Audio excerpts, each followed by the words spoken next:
60 tons of gold, 200 chests packed with diamonds, rubies, and emeralds, a sultan's plundered throne. And somewhere on the ocean floor off the northern coast of Sumatra, all of it is still there.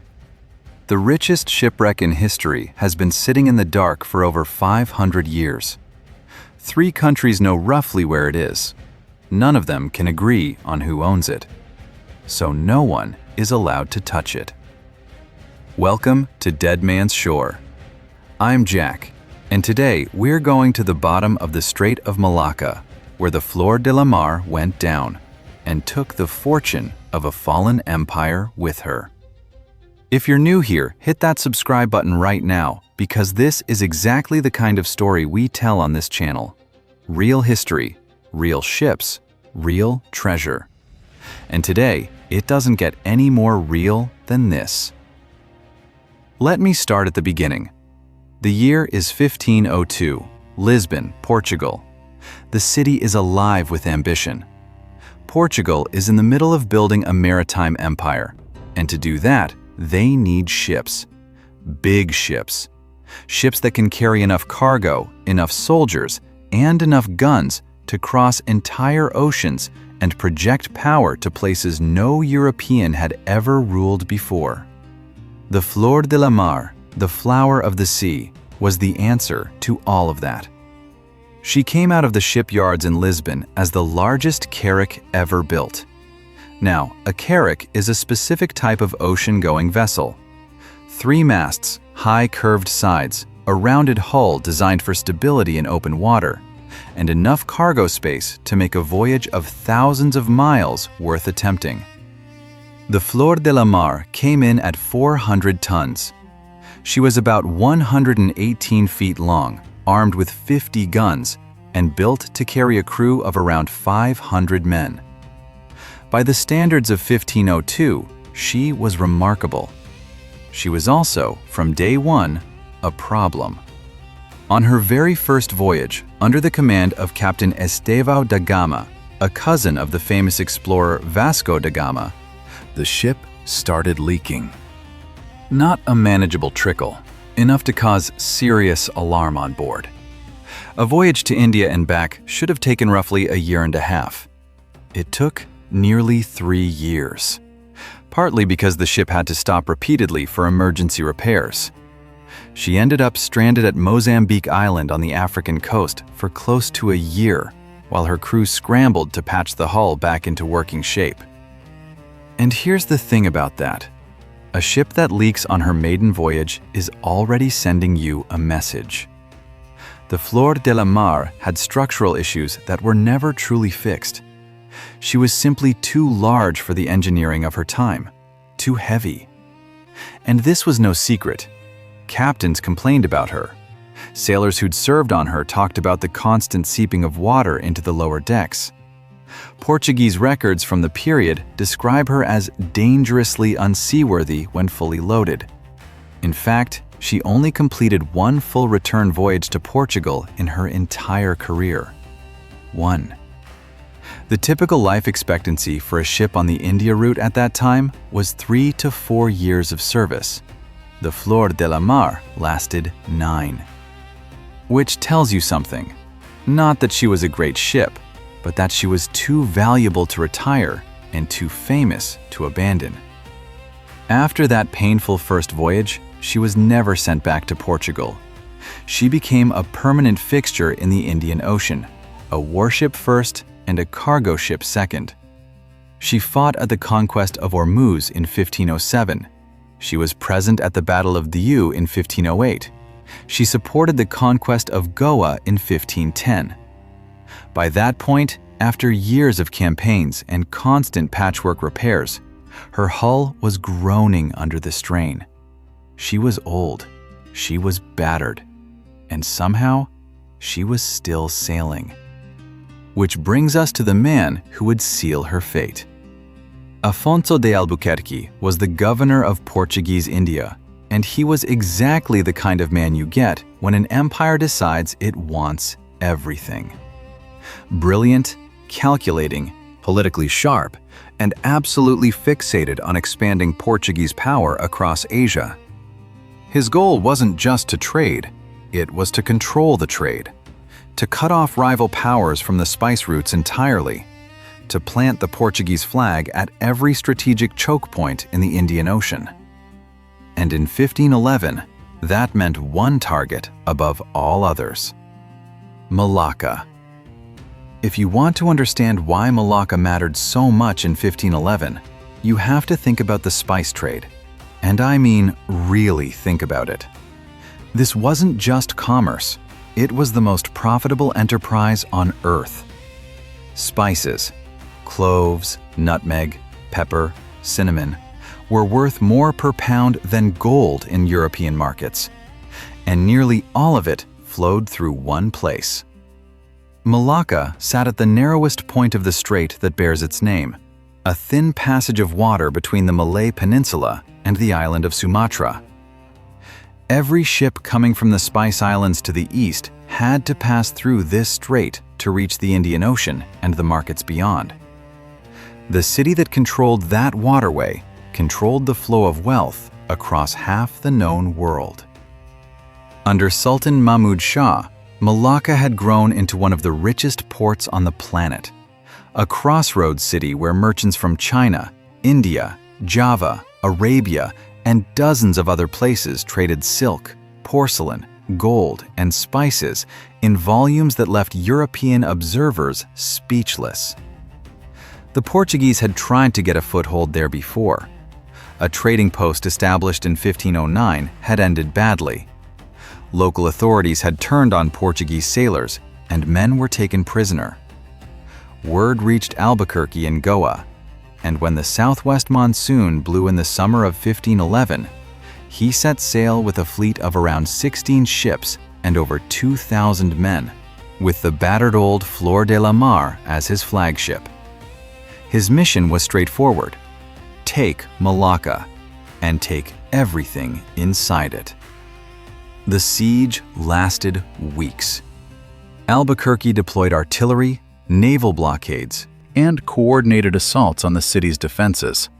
The Malay forces resisted, but the combination of Portuguese firepower and tactics proved overwhelming. By August of 1511, the city had fallen. Sultan Mahmud Shah fled across the Malay Peninsula, eventually trying to enlist Chinese support to take the city back. He failed. Malacca now belonged to Portugal. And then the stripping began. What the Portuguese found in Malacca was extraordinary, even by the standards of a conquering army that had already seen a great deal. The royal palace of the Sultan contained the accumulated wealth of generations. Gold, gems, precious objects gathered through years of tribute relationships stretching across Southeast Asia. Every storeroom, every treasury, every sacred space. It was all cleared out. And Albuquerque chose the most important destination for the most valuable cargo: the Flor de la Mar. Robert Marx, the American treasure hunter who devoted years of his life to researching this wreck, described what the Portuguese took from Malacca as something that staggers the imagination. More than 60 tons of gold in the form of statues, birds, and animals, gilded furniture, ingots, and coins, from the Sultan's palace alone. 200 chests filled with precious stones, diamonds, rubies, emeralds, sapphires. Beyond the Malacca treasure itself, the ship was also carrying a diplomatic tribute from the King of Siam, meant as a personal gift for King Manuel I of Portugal. And on top of all that, Albuquerque's own personal fortune, built up over years of conquest across the Indian Ocean. Portuguese documents from the period also mention two remarkable objects that Albuquerque personally prized above most of the rest: two large iron lions, hollow, beautifully crafted, originally sent by the Emperor of China as a diplomatic gift to the Sultan of Malacca. These were considered among the most extraordinary pieces on the ship. We know this because Albuquerque himself later described their loss as one of the things that pained him most about what was about to happen. And here's the question that keeps coming back when you read about all of this. Why the Flor de la Mar? The ship was old. She was known to leak. Her captains had been complaining about her for years. She was already documented as unstable under heavy loads. And Albuquerque was now loading her with gold statues and chests of gemstones and iron sculptures and tribute gifts. So much that the crew reportedly had serious difficulty just finding room to stow it all. The ship sat noticeably lower in the water than it should have. And November in the Strait of Malacca is not a gentle time of year. The northeast monsoon brings storms. The coast of Sumatra is lined with reefs and sandbars. Did the pressure of success cloud his judgment? Was he so determined to deliver this extraordinary cargo to his king that he overrode every practical warning? We'll never know for certain. What we do know is that on or around November 20th, 1511, the sea had something to say about it. What do you think? Do you believe he really had no other option? Or was this one man's ambition overriding common sense? Drop it in the comments below. The Flor de la Mar left Malacca in November of 1511, traveling with a small group of accompanying ships. The plan was to follow the northern Sumatran coast through the Strait of Malacca, then turn west across the Indian Ocean toward Goa, and eventually make the long passage home to Lisbon. She never made it out of the strait. The northeast coast of Sumatra, around what was then called the Kingdom of Aru, is not a forgiving stretch of water. The currents shift unpredictably. The coastline is studded with reefs and sandbars sitting just below the surface. And in November, when the monsoon pushes in from the northeast, storms can build fast and hit without much warning. A ship that is overloaded, sitting deep in the water, with a hull that has been patched and repatched for 9 years. That ship does not have a lot of choices when the weather turns bad. The exact events of that night have been pieced together from survivor accounts, and they don't all tell the same story. But the broad outline is consistent. A violent storm rose off the Sumatran coast near a place called Timia Point in the Kingdom of Aru. The Flor de la Mar tried to hold her position. Anchors were dropped in roughly 4 fathoms of water. The anchors dragged. The northeast wind was pushing hard on shore, driving the ship directly toward the coast. Overloaded, unresponsive, unable to work her way into the wind, the ship was carried toward the reefs. She struck. The hull, already compromised by years of stress and inadequate repairs, gave way. Contemporary Portuguese accounts say the ship broke in two, and on the night of November 20th, 1511, the Strait of Malacca took the flower of the sea. More than 400 men went down with the Flor de la Mar that night. Sailors, soldiers, servants, and officers. The treasure, 60 tons of gold, 200 chests of gemstones, a looted royal treasury, diplomatic tribute from Asian kings, the personal fortune of the governor of Portuguese India. All of it vanished into the water. Albuquerque survived.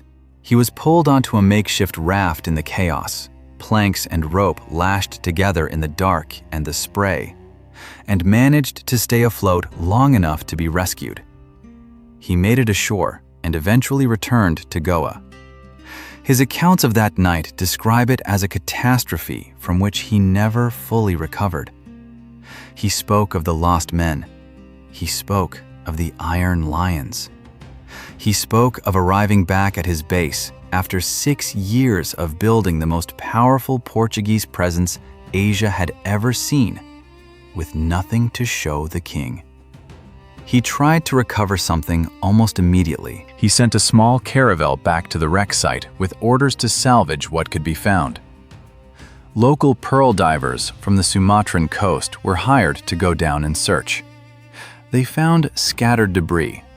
The ship had not sunk in deep open water. She'd gone down close to the coast, on a beach, in relatively shallow conditions. Some items may have been recovered in those first weeks, but there's a detail buried in some Portuguese documents that's worth pausing on. By the time the rescue teams arrived at the site, local people from the coast of Pasai were already there. Whatever was still reachable on or near the surface, it may have been taken before the Portuguese could organize a proper recovery. How much of the treasure was actually salvaged in those early weeks is genuinely unclear. Some accounts from the period suggest that significant portions of the cargo were recovered by survivors and locals in the months after the sinking. Other accounts, and the majority of later analysis, point to the bulk of the treasure remaining on the sea floor. The ship broke apart in a high-current area. Sediment accumulates quickly in those waters. Within a generation, the exact spot would have been extremely difficult to locate without modern equipment. Albuquerque himself died in December 1515, never having returned to Portugal. King Manuel I never received his treasure. The Flor de la Mar stayed on the bottom, and there she stayed for nearly 500 years, quietly becoming a legend. By the time the 20th century came around, the Flor de la Mar had become the kind of story that does something to people. Not a polite historical curiosity discussed in seminar rooms. The kind of story that drives perfectly reasonable individuals to spend millions of dollars and entire decades of their lives chasing a ghost through murky, current-swept water. And here's where the story gets genuinely maddening. Because unlike some legendary wrecks, the Flor de la Mar isn't completely in the dark. The historical record is surprisingly detailed for a 500-year-old disaster. Albuquerque's own memoirs survived. Portuguese chronicles written by eyewitnesses survived. Survivor accounts were recorded, and they all point to roughly the same area.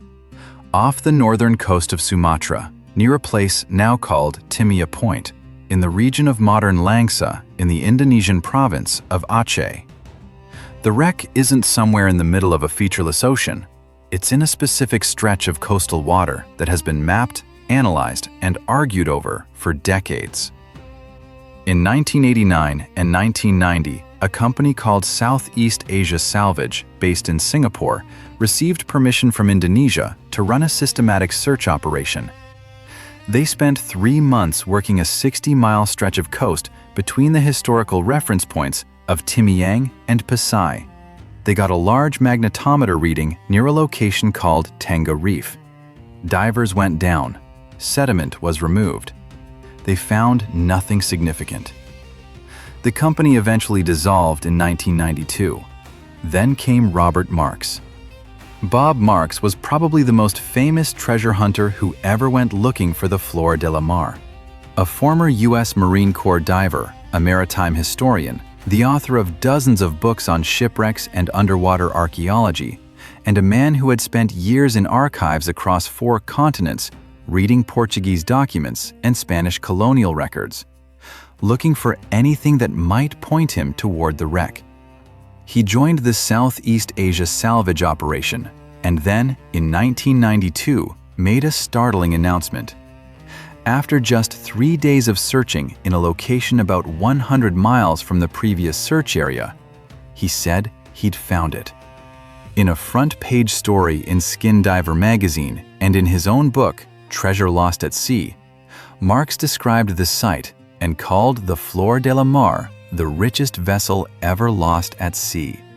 A wreck with its hold loaded with 200 coffers of precious stones, diamonds from the small half-inch size to the size of a man's fist. He was certain. He was vocal about it. And then, word leaked before excavation could begin. The announcement went public prematurely, and 3 governments immediately had something very serious to say. Portugal stepped forward and said the Flor de la Mar was a Portuguese state vessel carrying property of the Portuguese crown, and therefore Portugal retained a legal claim to whatever was recovered. Malaysia argued that the treasure was stolen Malay cultural heritage taken from the Malacca Sultanate by military force, and that the moral and historical right to its return belonged to the people of the Malay world. Indonesia said the wreck sits in Indonesian territorial waters, is governed by Indonesian law, and any salvage operation without proper Indonesian authorization was simply not going to happen. Indonesian authorities shut the expedition down before a single artifact could be formally documented or independently verified. Later analysis of Marx's claimed site found no diagnostic evidence, no Portuguese ceramics, no period-correct ordnance, nothing that definitively tied the site to a 16th century carrack. Whether Marx actually found the debris field of the Flor de la Mar, or found something else entirely, or was mistaken about the location after just 72 hours of survey, remains an open and genuinely contested question. Claims were filed at international legal bodies. Diplomats exchanged letters. The dispute went into the long, grinding machinery of international law, and has stayed there ever since. In 2020, an explorer and photographer named Rick Langrare found a silver tanka coin, a historically significant Asian currency near Diamond Point on the northern Sumatran coast. There was some initial excitement in the treasure hunting community. Experts examined the find. The result? Inconclusive. Not enough to prove anything. And that's where things stand. The Flor de la Mar is most likely somewhere in a roughly 40-mile stretch of coastal water off northern Sumatra. She almost certainly broke apart when she went down, which means the treasure, if any meaningful quantity of it remains, is probably scattered across a debris field buried under 500 years of sediment. The currents in that area are strong and constant. The Sumatran coastline is geologically active and has shifted substantially over 5 centuries. The same stretch of water looks dramatically different today than it did in 1511. And even if someone identified the exact location tomorrow, even if they came up with undeniable evidence, a debris field full of 16th century Portuguese material, and the unmistakable magnetic signature of 60 tons of gold sitting just below the silt, the legal situation would freeze everything in place within hours. 3 national governments with competing claims, no binding international framework that all 3 have accepted, no agreement on how any recovered material would be divided, or even who gets to make that decision. The treasure hunters want to dig. The maritime archaeologists want to study. Portugal wants to honor its history. Malaysia wants its stolen heritage back. Indonesia wants control over what happens in its own waters.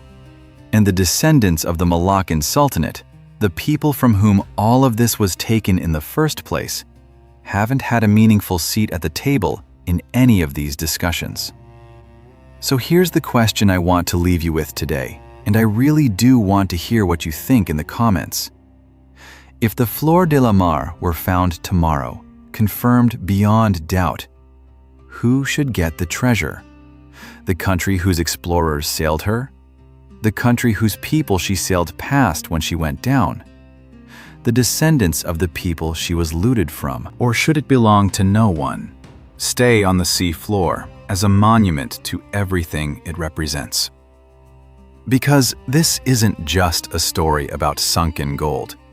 It's a story about how we deal with the weight of 500 years of history, about empire and conquest, and what gets left behind when the flags come down. The Flor de la Mar, the flower of the sea, launched from Lisbon in 1502, full of ambition and cracked at the hull. She sailed 9 years across the Indian Ocean, carrying the business of empire on her back. She went down on the night of November 20th, 1511, off a dark stretch of the Sumatran coast, taking more than 400 men and the greatest cargo ever assembled by the Portuguese crown with her. And 513 years later, she's still there, frozen in time, frozen in law, waiting. Thanks for watching Deadman's Shore. If this story got under your skin the way it got under mine, share it with someone who loves history. Subscribe if you haven't already, and leave me a comment below. Tell me what you think should happen to the treasure. I read everything you write. I'll see you on the next voyage.